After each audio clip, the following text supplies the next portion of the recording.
In this video, we'll be performing a self-mobilization to increase hip internal rotation.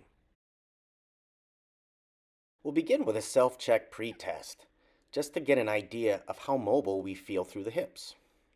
We'll start by getting nice and tall through the spine, and then we'll select the leg and we're going to rotate it outward. This movement is referred to as hip internal rotation.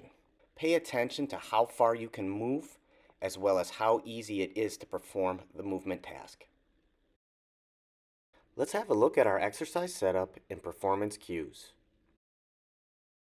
In order to perform this mobilization, we're going to need an object in which we can elevate the hip we wish to mobilize. In this example, we're going to target the right hip, since that's the one that we checked during our pre-test measure. Now we're ready to move forward onto our hands. You'll want to make sure that your wrist is aligned directly under your shoulder on both sides. From here, we're going to bring the knee that's resting on the ground up to the same level as the knee that's resting on the yoga block. We're now set up to perform the mobilization. Take a second to look at the picture in the upper right-hand corner.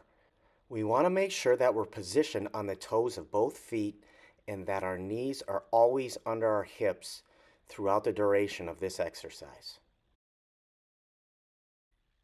Now we're ready to begin. We'll take the knee that's not under the yoga block and we're going to slowly lower it to the floor over a 4 count. Once there, hold for 4 seconds,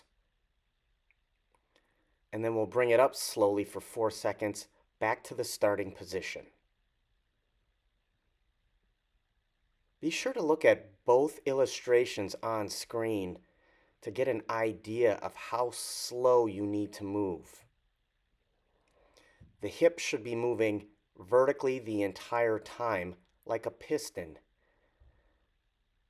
Straight down towards the floor, hold, and then we're moving straight back up, ensuring that the rest of the body stays in place as this is occurring.